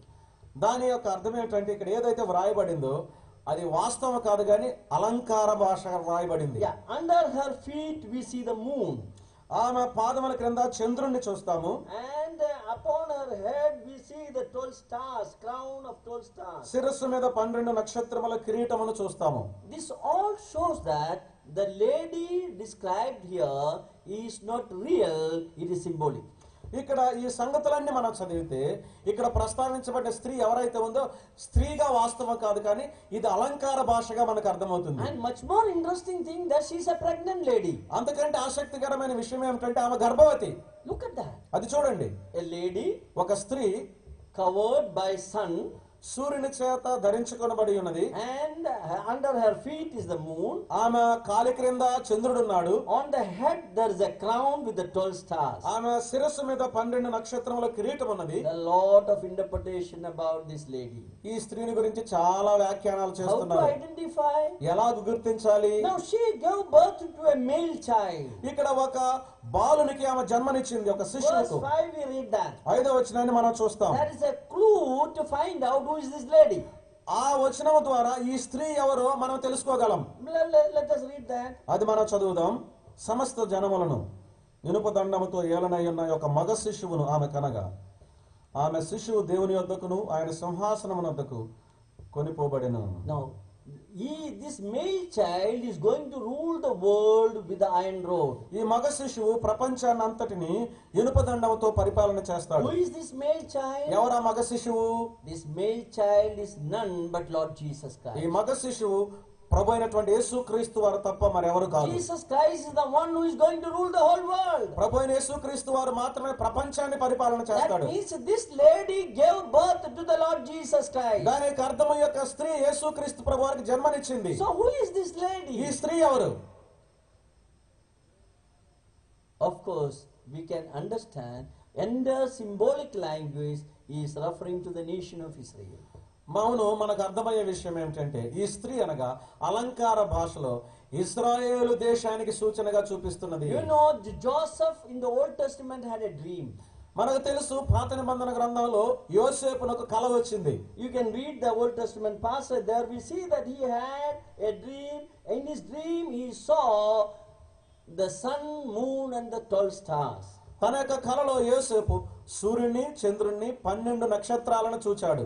And there we see that 12 stars, the sun and the moon, representing the house of Israel. అక్కడ మనము సూర్య చంద్రులు అదే విధంగా 12 నక్షత్రాలు ఇశ్రాయేలు గృహాన్ని చూపిస్తూ ఉన్నాయి. So this lady is representing the nation of Israel. ఈ స్త్రీ ఇశ్రాయేలు దేశాన్ని చూపిస్తూ ఉంది. It is through the nation of Israel Jesus Christ came in the world. ఇశ్రాయేలు దేశంలో నుండి దేశం ద్వారానే యేసుక్రీస్తు ప్రభువారి లోకానికి It is వచ్చాడు. the nation of Israel gave birth to the Lord Jesus Christ. ఇశ్రాయేలు దేశం యేసుక్రీస్తు ప్రభువారికి జన్మనిచ్చింది. So this lady is none but the nation of Israel. ఈ స్త్రీ ఇశ్రాయేలు దేశమే తప్ప మరేది కాదు. Now God has kept the nation of Israel in this world ఈ లోకములో దేవుడు ఇశ్రాయేలు దేశాన్ని ఉంచాడు, as a sign. ఒక గుర్తుగా ఉంచాడు, ఒక సూచనగా ఉంచాడు. When you look at the development in the nation of Israel, ఇశ్రాయేలు దేశం యొక్క పురోగతిని గనుక మీరు చూచినట్లయితే you can understand at what time of the history we are living. మనం ఏ విధమైనటువంటి చరిత్ర కాలంలో నివసిస్తున్నాం అది మనకు అర్థమవుతుంది. See, when you look at sun, moon and the stars, you know which period you are living. నీవు సూర్యుడిని చంద్రుని నక్షత్రాలను చూస్తే ఏ కాలంలో నీవు జీవిస్తున్నావు నీకు అర్థమవుతుంది. If sun is there, we say it's a daytime. సూర్యుడు కనపడినప్పుడు ఇది పగలు అని If చెప్తాం. the moon comes, we say it is the night. చంద్రుడు వచ్చినప్పుడు ఇది రాత్రి అని మనం చెప్తాం. And the stars comes in the night. నక్షత్రాలు కూడా రాత్రి వేళ So కనిపిస్తాయి. the sun, moon and the stars telling us the time in which we live. సూర్య చంద్ర నక్షత్రాలు మనం నివసిస్తున్న కాలాన్ని చూపిస్తున్నాయి. Same way, అదే విధంగా look at the nation of Israel. ఇశ్రాయేలు దేశాన్ని You చూస్తే will understand at what time you are living. మనం ఏ కాలంలో నివసిస్తున్నాం అది మనకు అర్థమవుతుంది. The question, are we living at the end time? ప్రశ్న ఏమిటంటే మనం యుగాంతంలో జీవిస్తున్నామా? Yes. అవును. Why? Because the nation of Israel. ఎందుకంటే ఇశ్రాయేలు దేశాన్ని చూసి చెప్పొచ్చు. Just now I told you nation of Israel is preparing for the third temple. నేను మీతో ఇప్పుడే చెప్పాను ఇశ్రాయేలు దేశం 3వ దేవాలయాన్ని కట్టడానికి సిద్ధం పడుతున్నారు. That shows that we are living at the end time. మనం యుగాంతంలో జీవిస్తున్నామనే సంగతి అది మనకు So తెలియజేస్తుంది. God has kept the nation of Israel for us to understand at what time we are living. మనం ఏ కాలంలో జీవిస్తున్నామో తెలుసుకోవడానికి దేవుడు ఇశ్రాయేలు దేశాన్ని ఉంచాడు. But you look at the history of Israel. అయితే నీవు ఇశ్రాయేలీయుల యొక్క చరిత్రను We చూస్తే see that all throughout the history of Israel, they were the nation that is maximum persecuted. ఈ చరిత్ర అంతటిలో కూడా గరిష్టంగా హింసింపబడిన దేశం ఏమిటంటే ఇశ్రాయేలు దేశమే. Here is verse 3 and 4. If you read, you see that there was a dragon, 7-headed dragon. 3-4 వచనాల్లో మనం చూస్తే 7 తలలు కలిగిన మహా ఘట సర్పాన్ని And చూస్తాం. this dragon is after this lady to destroy. ఈ స్త్రీని నాశనం చేయడానికి ఈ యొక్క ఘట సర్పం చూస్తూ ఉంది. And actually he was in heaven, the Satan was in heaven. వాస్తవానికి సాతానుడు పరలోకములో ఉన్నాడు. And he was thrown out of heaven. Verse 7, please read. 7వ వచనంలో మనం చదివితే పరలోకము నుండి అతడు త్రోసివేయబడ్డాడు. అంతటా పరలోకమందు యుద్ధము జరిగెను. And there was a fight with the Michael and the angels and the Satan. మిఖాయేలును అతని దూతలను ఆ ఘట సర్పంతో యుద్ధము చేశారు. See, in this picture you can see that Satan is thrown down into the earth. ఈ యొక్క చిత్రపటంలో సాతానుడు భూమి మీద పడవేయబట్ట మనం చూస్తాం. So Satan is so furious and he wants to destroy the nation of Israel. సాతాను తీవ్రమైనటువంటి కోపంతో ఇశ్రాయేలు దేశాన్ని నాశనం చేయడానికి చూస్తున్నాడు. Throughout the history, that is the only nation that was suffered like చరిత్ర that. అంతటిలో కూడా అన్నిటికంటే ఎక్కువగా హింసింపబడిన దేశం ఇశ్రాయేలు దేశం. Even today, the nation that is suffering is the nation of Israel. ఈ యొక్క దినాలలో కూడా శ్రమ పడుతున్న దేశం ఏదైనా ఉందంటే అది ఇశ్రాయేలు దేశమే. You know, during the Second World War, మీకు తెలుసా 2వ ప్రపంచ యుద్ధ కాలంలో Hitler killed 6 million Jewish people. 60 లక్షల మంది యూదులను హిట్లర్ చంపివేశాడు. You ask Hitler, why you killed these people? Hitler గనుక ఎందుకు వారిని నువ్వు చంపావని నువ్వు అడిగితే He has no answer. Hitler దగ్గర జవాబు లేదు. Even the historians are doing a lot of research why Hitler killed the Jewish people. యూదులను హిట్లర్ ఎందుకు చంపాడు అనే సంగతి తెలుసుకోవడానికి ఇప్పటికి కూడా శాస్త్రవేత్తలు పరిశీలన చేస్తున్నారు. There is a reason for that. దానికి ఒక కారణం ఉంది. When Jesus was taken to be crucified, ప్రభువైనటువంటి యేసుక్రీస్తు వారు సిలువ వేయబడ్డానికి తీసుకుని when the పోబడ్డారు. trial was going on, అక్కడ ఆయనను ప్రశ్నలు ఆయన తీర్పు జరుగుతూ ఉన్నప్పుడు and the Pilate said, I could not find any fault in this man. He has not done anything that is worthy of death.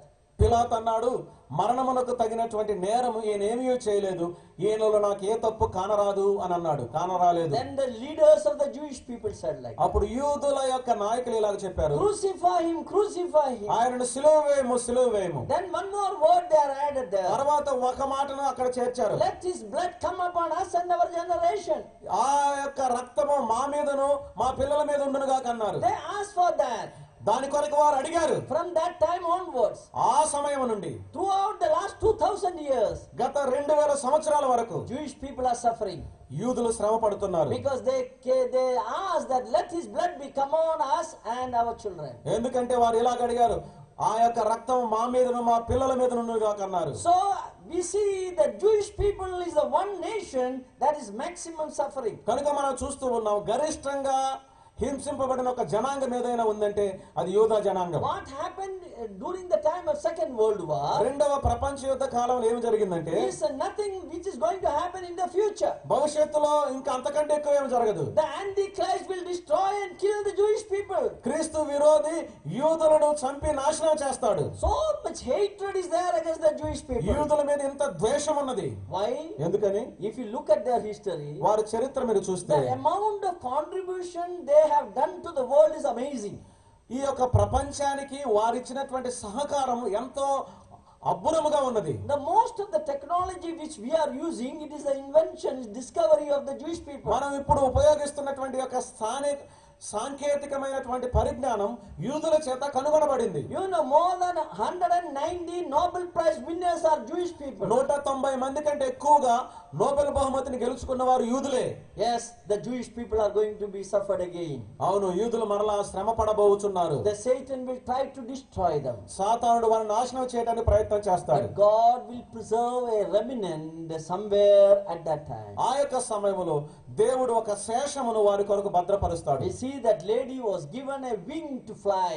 ఆ స్త్రీకి ఎగరటానికి రెక్కలు ఇవ్వబడినట్లు మనం చూస్తాం. And God will preserve the Jewish people, a small remnant somewhere hiding and protect them. దేవుడు ఇశ్రాయేలీయుల శేషమును కొద్ది మందిని ఆయన భద్రపరిచి ఒక చోట దాచి ఉంచుతాడు. The Satan will try to destroy them completely. సాతానుడు వారిని పూర్తిగా నాశనం చేయడానికి ప్రయత్నం చేస్తాడు. That will not happen. అయితే అది జరగదు.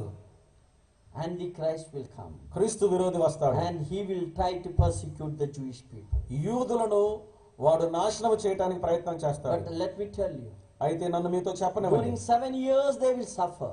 7 సంవత్సరాలు వాళ్ళు శ్రమ పడతారు. Finally they will cry to the Lord. చివరగా వారు దేవునికి మొర Oh పెడతారు. Lord, you come and help us. ఓ ప్రభువా, నీవు వచ్చి మాకు సహాయం చేయము. And at that time, ఆ సమయంలో Jesus Christ will come on the Mount of Olives. యేసుక్రీస్తు ప్రభువారు ఒలీవల కొండ మీదకి వస్తాడు. And they will see the mark on his hand. ఆయన చేతుల్లో గుర్తులు, మేకుల గుర్తులు వారు The చూస్తారు. Jewish people is going to see that. యూదులు దానిని చూడబోతున్నారు. And they will believe at that time. ఆ సమయంలో వారు నమ్ముతారు. Oh, they will say that we by mistake we crucified you. ఓ అప్పుడు వారు చెప్తారు, పొరపాటున ఆయన మేము సిలువ వేశాము. They will weep and confess their sin. వారు ఏడ్చి వారి పాపాలను ఒప్పుకుంటారు. Isaiah 53 they will sing at that time. ఆ యెషయా గ్రంథం 53వ అధ్యాయాన్ని ఆ సమయంలో వారు పాడతారు. They will confess their sin. వారి పాపాలు వారు ఒప్పుకుంటారు. When the nation will confess their sin, దేశము తన యొక్క పాపాన్ని ఒప్పుకొనినప్పుడు God will forgive their sins. దేవుడు వారి యొక్క పాపాలను క్షమిస్తాడు. And God will restore them as a nation. వారిని మరలా ఒక దేశముగా దేవుడు పునర్నిర్మిస్తాడు. Redemption will be available to them. వారికి విమోచన అందుబాటులో ఉంటుంది. That is going to happen in the future. అది భవిష్యత్తులో జరుగుతుంది. But let me tell you, అయితే నన్ను మీతో చెప్పనివ్వండి, today the same Jesus is going to save you.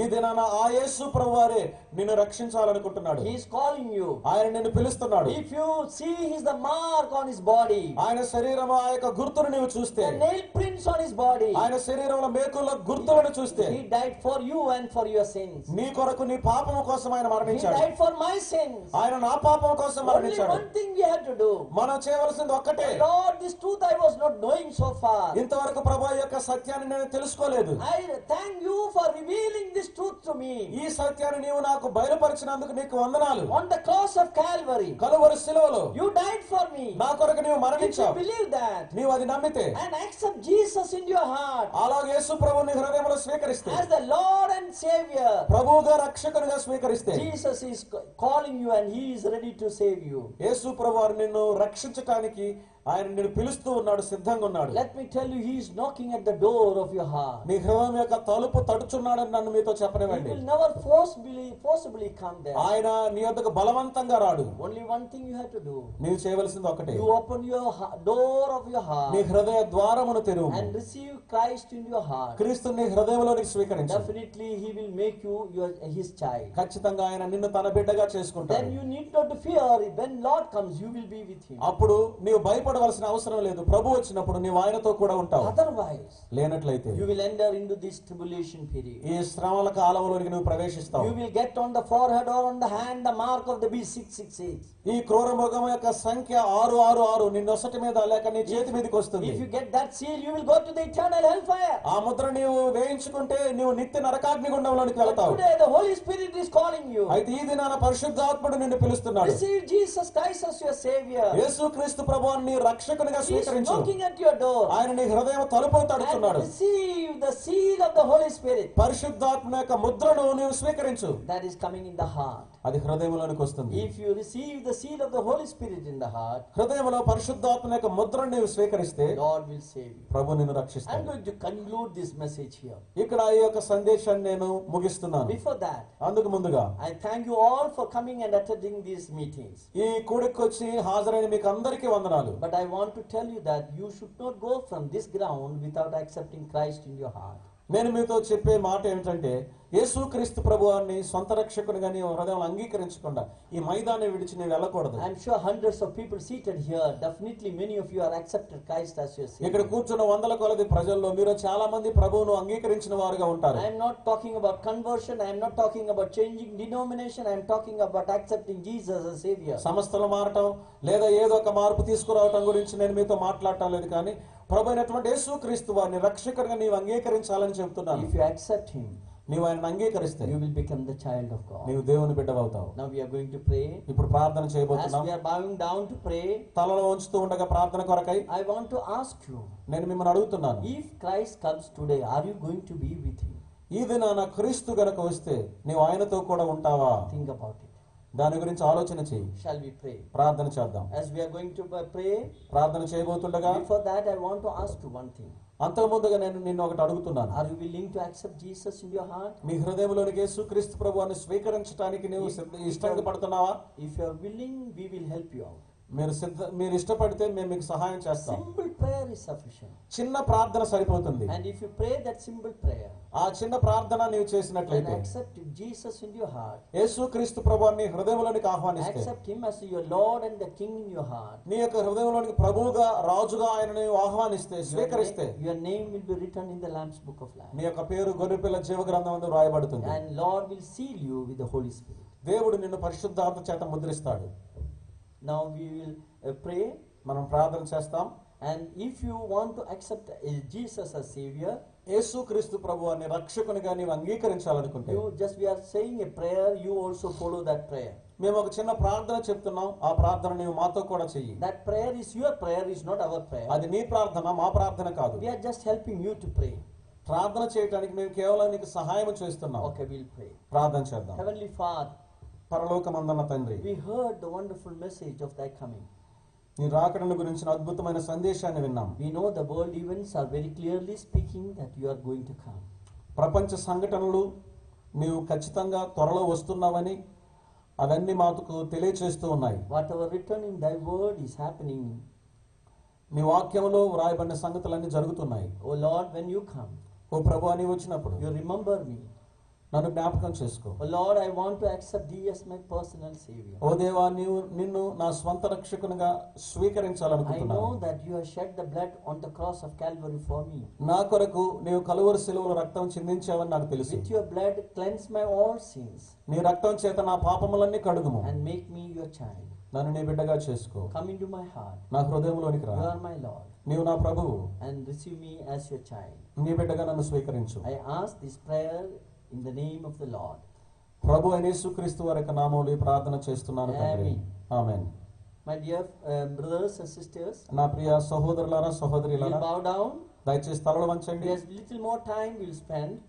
మరికొంచెం సమయాన్ని మనం గడుపుదాం. If anybody prayed this prayer along with me, ఈ ప్రార్థన నాతో కూడా కలిసి ఎవరైతే ప్రార్థన చేశారో, we would like to know that. మేము ఆ సంగతిని so తెలుసుకోవాలనుకుంటున్నాం. that we can help you and we can also pray with you. అలాగున మీ కొరకు సహాయం చేస్తాము, మీ కొరకు ప్రార్థన చేస్తాము. If you have prayed this prayer, please raise your right hand. ఈ ప్రార్థన కనుక నీవు చేసినట్లయితే దయచేసి నీ కుడి చేతి చూపించు. So definitely we will call you, we will pray with you. ఖచ్చితంగా మేము నిన్ను పిలిచి మీ కొరకు ప్రార్థన Is చేస్తాం. there anyone ఎవరైనా ఉన్నారా who has prayed like this? ఈ ప్రార్థన రక్షణ తీర్మాన ప్రార్థన చేసిన Is వారు? there anyone who wants to accept as you say Jesus Christ as a savior? యేసుక్రీస్తు ప్రభువుని రక్షకునిగా అంగీకరించాలనుకునేవారు ఎవరైనా ఉన్నారా? Please raise your right hand. దయచేసి మీ కుడి చేతి చూపించండి.